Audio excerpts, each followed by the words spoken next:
Il était une fois. Bonjour à tous, bonjour chers petits amis. Aujourd'hui, le cœur du tailleur, d'après une histoire de Xabi Arnal. Le vieux tailleur avait passé toute sa vie à coudre des robes et des costumes luxueux pour les dames et les messieurs du palais. Mais il ne les avait jamais fait avec son cœur. Après toute une vie passée à coudre, le vieux tailleur ressentait comme un vide. Il avait besoin de changer d'air. Il partit alors avec un unique bagage, un coffre contenant des bobines de fil, une pièce de tissu, un petit morceau de cuir, des aiguilles de différentes tailles et ses vieux ciseaux. Après avoir marché au moins 2 jours, il arriva dans un village tout sec. Il n'y avait pas de rivière, pas de fontaine, mais tout de même, ses habitants lui offrirent de l'eau en abondance pour calmer sa soif. Mais d'où sortez-vous cette eau ? Voilà ce qu'il apprit.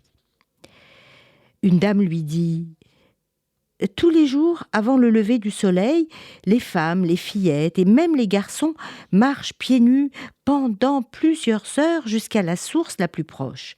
Et là, on remplit plusieurs seaux, des gourdes.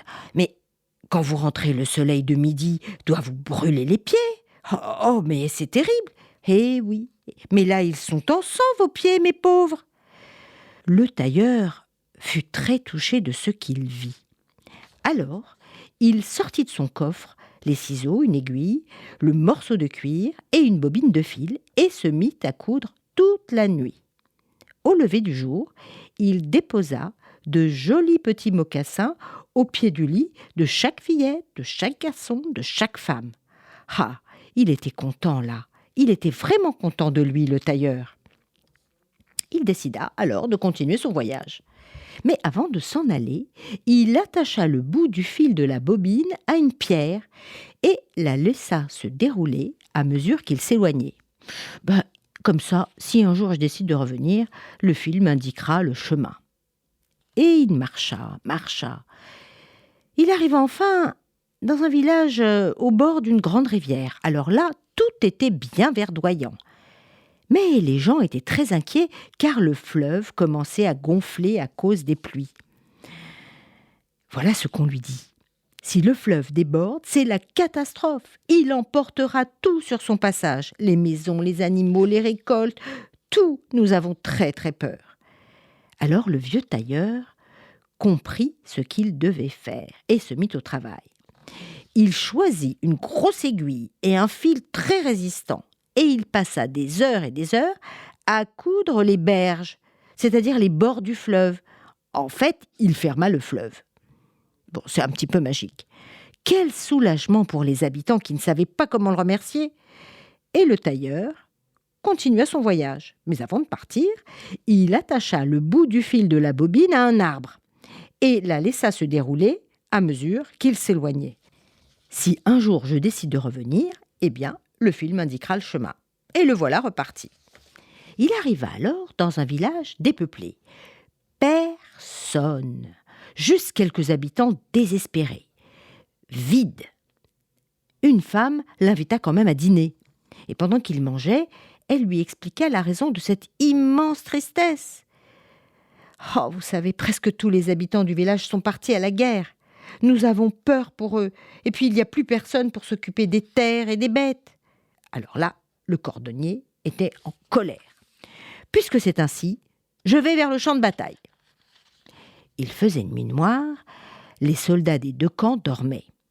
Le tailleur sortit alors de son coffre une bobine de fil métallique et une aiguille très, très résistante.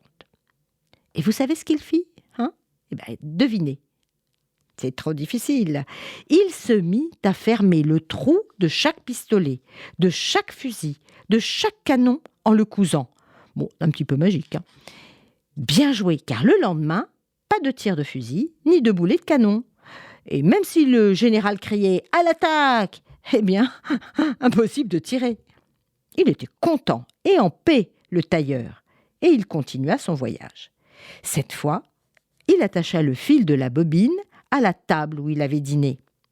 Comme ça, si un jour je décide de revenir, le fil m'indiquera le chemin.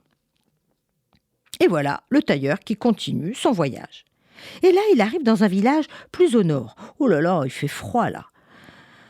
Oh là là, mais le vent souffle fort ici. Et il fut vite entouré de dizaines d'enfants. Mais que voulez-vous, les enfants? Vous êtes un inconnu, d'accord? Vous ne savez pas que le vent est méchant ici.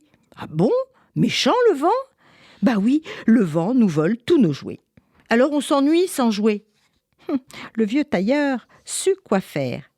Et avec des tissus et des fils de couleur, il fabriqua des cerfs-volants. Quelle bonne idée! Ah ça, les enfants ne s'ennuyaient plus. Il était très content de lui. Il s'éloigna du village, mais n'oublia pas d'attacher un fil à un solide arbre. Comme ça, si un jour je décide de rentrer, le fil m'indiquera le chemin.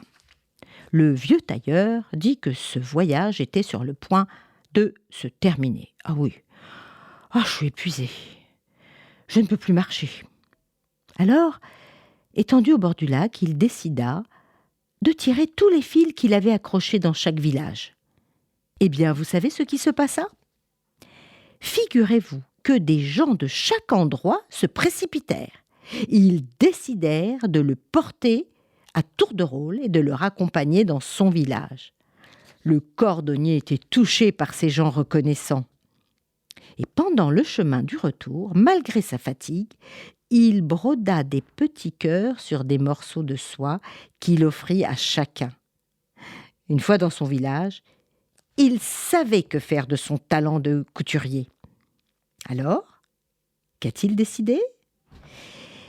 N'oubliez pas qu'il était très âgé et fatigué. Il décida d'ouvrir une école de couture.